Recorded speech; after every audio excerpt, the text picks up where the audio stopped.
Hello and welcome to Palace Intrigue. I am your host, Mark Francis.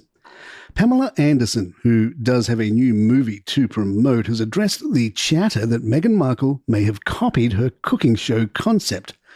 The speculation kicked off earlier this year when Meghan's Netflix series With Love, Meghan premiered just a week after Pamela's Cooking with Love debuted on Amazon. Both shows featured glossy lifestyle content, with Anderson's hitting screens in January and Meghan's delayed until March due to California wildfires. Anderson stopped by Watch What Happens Live with Andy Cohen, where Cohen asked her, on a scale of 1 to 10, how much of a rip-off she thought Meghan's show was. Pamela coolly replied, 1, I didn't, and when pressed, laughed off the comparisons, adding, I didn't really look, but I didn't invent cooking shows. She's just doing her thing. Martha Stewart had previously offered a more fun take, telling Yahoo Lifestyle, Meghan, I don't really know very well, and I hope she knows what she's talking about. Authenticity, to me, is everything. Ingrid Abramovich tried Meghan's shortbread mix for ldecor.com and writes, it was a quiet morning last month when the text arrived from my brother Seth in California. I just ordered Meghan Markle's apricot jam, shortbread cookie mix, and peppermint tea, he announced. It was sold out in an hour last time. They just restocked. Get on it. 30 seconds later, I was frantically searching for in-stock products on Meghan's As Ever brand site. The tea was already sold out. Gonna sell it on eBay, my brother joked. But he was right. Several items were still in stock. I grabbed a $9 jar of the apricot jam, a spread actually, but I still wanted it. I also ordered the 2 remaining items that were available, a box of crepe mix and the intriguing-sounding shortbread cookie mix with flour sprinkles. Those were $14 each. The order went through, or seemed to. An email promptly arrived letting me know that something delightful is coming your way. Another note popped up from Meghan herself. Dear Ingrid, I'm so pleased to have you here. As ever, we celebrate the beauty and the details and cherish the small moments of magic that can be found in the everyday. By day's end, I also got some surprising news, as did my brother, and to judge from the uproar on social media, many other disappointed customers. Due to high demand, the email announced, we are unable to fulfill your order of the apricot spread at this time.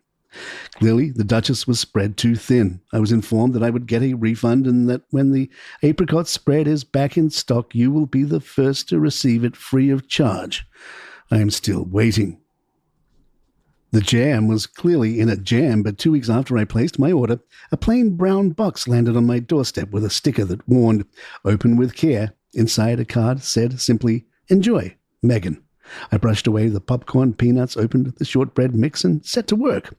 The box contained 2 packages, the cookie mix and a small bag of flour sprinkles, which turned out to be about a tablespoon of dried edible flowers, including rose, calendula, blue, cornflower, and hibiscus. There was also a note from Meghan on the package. Let's call this a hug in a box, she said. I fell in love with the ritual of tea and biscuits during my time in the UK. Ingrid then detailed her cooking process before revealing that her husband Joel declared, but for shortbread, they are 10 out of 10.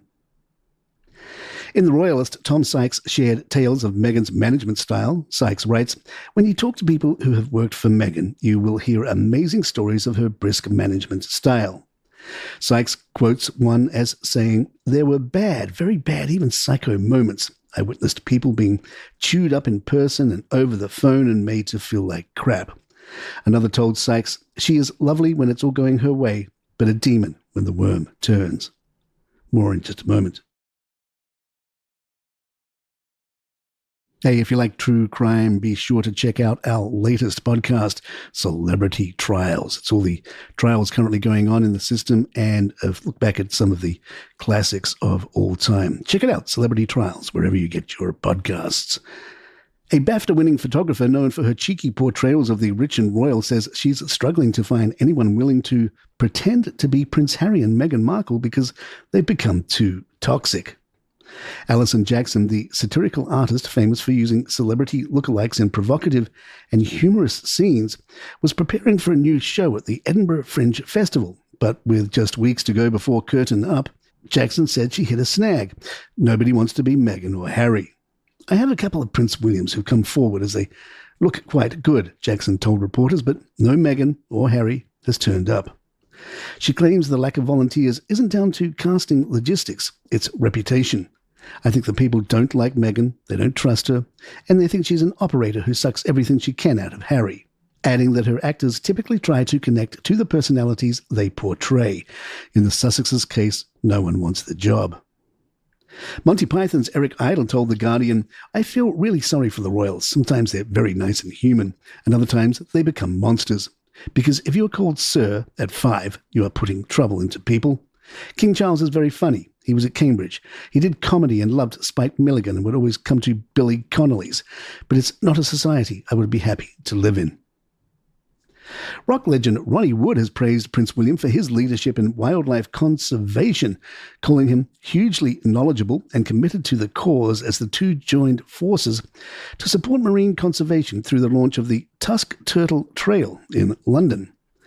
The Rolling Stones guitarist, who also paints in his spare time, is one of a number of prominent artists who have decorated large model turtles for the citywide trail, raising awareness of the threats facing marine turtles.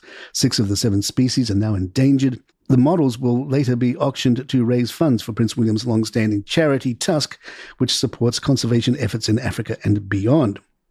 At the London launch, Wood said he had a lot of respect for the way William uses his status and position for the greater good and to support wildlife, adding, "We share a common belief that our children and future generations deserve to experience the wonders of the world's wildlife like we have." Wood's own contribution to the trail is a turtle he's named the Prodigal, inspired by the species' remarkable ability to return to their birthplace after years at sea. "Turtles are incredible," he explained. "They hatch on a beach, hopefully make it into the sea, go around the world and come back to the exact spot where they were born." Of the design itself, he said, "It was an idea that I came up with, built around the colours and the light you see in the ocean. Colours often change under the sea. Red colours, for example, tend to look blue because water absorbs red light more readily than other colours." His message to the public: pay attention. Through the piece, I wanted to encourage people to look at what their surroundings hold, especially wildlife, flora and fauna, and look after everything that goes on around us. William, who became a patron of Tusk not long after leaving university in 2005, has regularly appeared alongside Wood at the charity's annual awards. The two reunited again last November at the Tusk Conservation Awards at the Savoy Hotel in London, sharing a laugh with fellow musician Mark Knopfler before the ceremony. Actor Luke Evans is offering a fascinating peek into his royal encounter with King Charles, and it involves vampires, Romanian castles, and centuries of royal bloodlines. In his newly released memoir, Boy from the Valleys, My Unexpected Journey, the Welsh actor recalls meeting the king back in 2014 at a gala dinner for the Prince's Trust, now known as the King's Trust. It was Evans' first time meeting the then Prince of Wales, and their conversation quickly turned from small talk to centuries-old history. At the Times, Evans had just wrapped filming Dracula Untold, in which he portrayed Vlad the Impaler, the fearsome 15th century Romanian ruler who inspired Bram Stoker's Dracula. When Charles asked what he was working on, Evans mentioned the film. That's when, according to the actor, his eyes lit up. "I'll tell you an interesting story," Charles reportedly said. "I'm actually related to Vlad Tepes." To Evans' surprise, the royal then proceeded to talk me through his entire lineage, all the way back to the 1400s, even mentioning that he now owns several properties in Romania where Vlad once ruled. When Evans remarked on how incredible the story was, Charles simply smiled and said, "Yes, and not a lot of people know it."